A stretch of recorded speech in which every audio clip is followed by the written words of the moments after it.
Hey everybody, welcome to the 1.2 notes on linear measure, second section of chapter 1. Okay, so the first thing that we're going to talk about is a line segment. A line segment is finite, meaning it has a certain amount. It doesn't go on for infinity like a line. It's a finite portion of a line.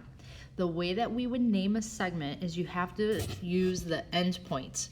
So although in a segment there are an infinite amount of points between A and B, there's an infinite amount. When you name it, you have to name it using its endpoints. So you can name this segment either AB, as written here, or BA, as written here. Notice that above the segment notation, we don't put little dots. We draw them like here. Sorry, my stylus isn't working. Here and here. We don't put little dots there. Okay, when you write the notation, you just leave a little bar. But when you draw the segment, you do put points there to show that it does have endpoints. So basically, a segment is if you took a line and imagine that you have this line in front of you that's going on forever and ever, and you could take scissors and kind of go boop and snip off both ends and then just have that segment. That is how you get a segment from a line. Okay, so the first thing we're going to do here is draw and label a segment XY in your notes and measure it using centimeters and inches. So go ahead, pause the video and do that. Okay, so you should have drawn a segment XY, however long your segment is. It didn't have to look like mine. It could be angled down. It could be completely horizontal segment. It could be vertical. That's completely up to you. What we're going to do now is I want you all to go ahead and place a point, label that point Q, put it between X and Y. All right, so you want to put a point between X and Y.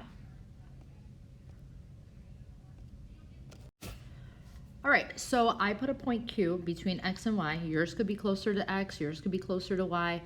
What does it mean when we say in between or between? Basically, it has to be on the same line.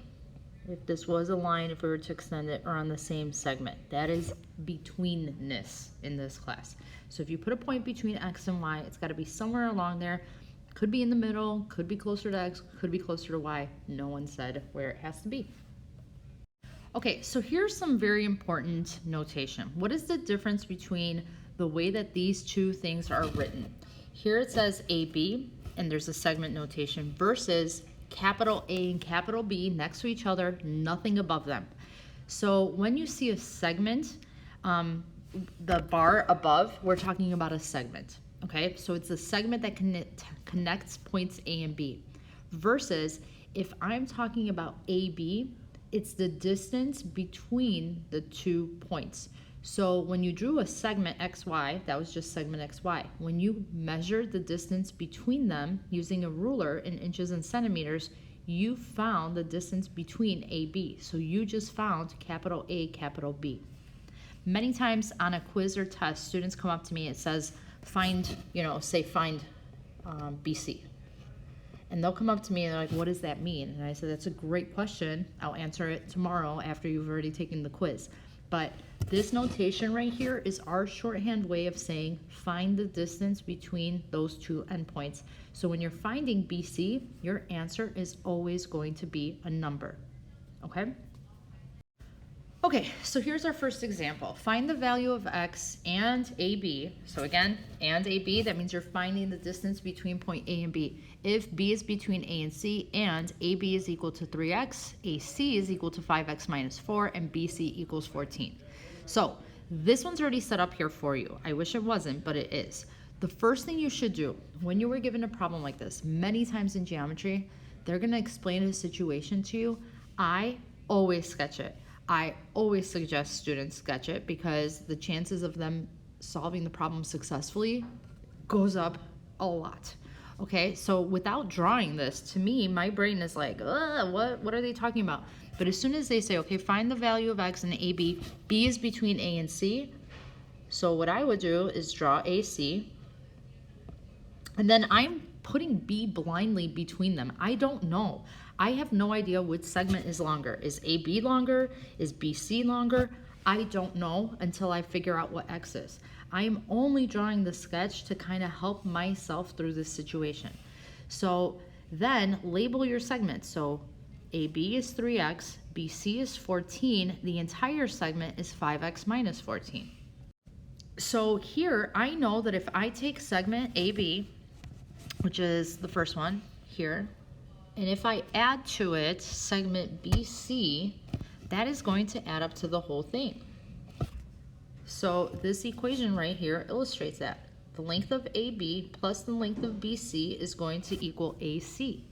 So then plug in what you know. We know AB is 3x, BC is 14, so 3x plus 14 is going to equal that entire segment AC, 5x minus 4.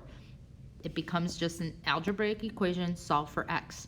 Now because this is geometry, solving for x, in algebra usually you solve for x, like okay, I'm done, I'm going to move on to the next problem. In geometry, many times that's not the case. In geometry, they're going to ask you for additional information. So if you look back up here, it says to find x, which we did, and AB. Remember, it's not going to say find the value of x and the length of segment AB, how long it is. It's just going to give you that notation, capital letter next to capital letter, nothing above it. You need to know that that is asking you. That notation is asking you to find the distance between A and B. So in our case, how long is segment AB? Well, if x is 9, plug that into the expression for AB, which is 3x. 3 times 9, that's how we get AB equals 27. All right, so here, next example. Find the value of x and st if t is between s and u, and then they give us the length of st is 7x, that expression, su is 45, and tu is 5x minus 3. Go ahead, pause the video. Please sketch this for yourselves. Trust me, you are going to save yourselves a lot of heartache and maybe headache. Maybe not heartache so much, but headache if you do sketch it, because it's going to make things that maybe seem and sound very confusing. As soon as you sketch it, hopefully you'll see the picture and be like, ah, okay, I know what to do. So pause the video, try this, we'll compare answers. All right, here's my drawing. They said between S and U. Notice that I switched them. I put U to the left, S on the right. Doesn't make a difference.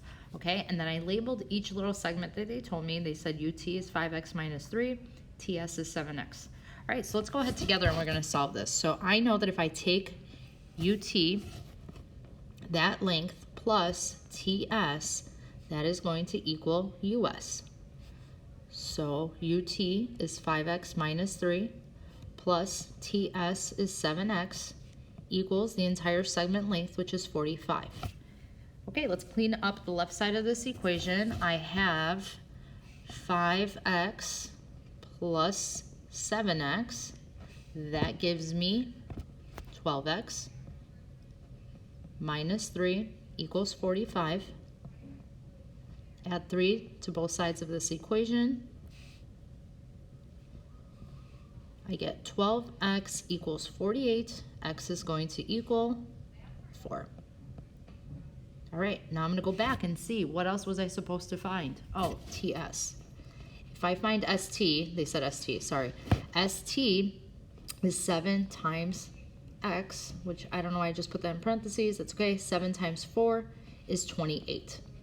One thing I wanted to mention, and I forgot to in the previous problem, with these problems, it's really nice because you could check your work by plugging in not only into what they asked for, but like they didn't ask me for the length of UT, but I could plug in for UT. I would get 5 times 4 minus 3 is 17. Now, how does that help me? Well, because I know that the entire segment length is 45. This is 17, this is 28. Now, by the looks of how I drew this, UT should be shorter. I drew it looking longer, but that's because when I sketched it, I went into it blindly. I have no idea which one to begin with is longer and which one's shorter. So remember, the one thing you want to make sure you don't go by looks in this class, okay? You only go by what you were told. So, I mean, it just happens to be that I drew it that UT looks longer. It doesn't matter. So 17 plus 28 is 45. I am confident then that I found the correct answer for X because it all works out. Okay, last thing is we're going to talk about congruent segments. When you have congruent segments, that's a new word, it means that they have the same measure. So these two things are kind of interchangeable. When you're talking about segment lengths are equal because those are going to be numbers. 7 does equal 7. When you're talking about segments aren't equal. We don't say segments equal each other. They're not equal. They are what we call congruent. So here's the new symbol. It is an equal sign with a little squiggly above it. So in order to know that segments are congruent, you either have to be told these two segments are congruent, or the way that we could show it visually is what is called tick marks. So here, this is a double tick mark. As soon as I see that, I know that those two segments are congruent, therefore they have the same length. If I was to draw two segments, like let's say X, Y, and then that Y is really ugly. Okay, X, Y, W, Z. If I want to show that these are not congruent, they're not the same length, I would do a single tick mark and a double tick mark for this one. Okay, that is all for this video. Thank you so much for watching. Have a good one. Bye.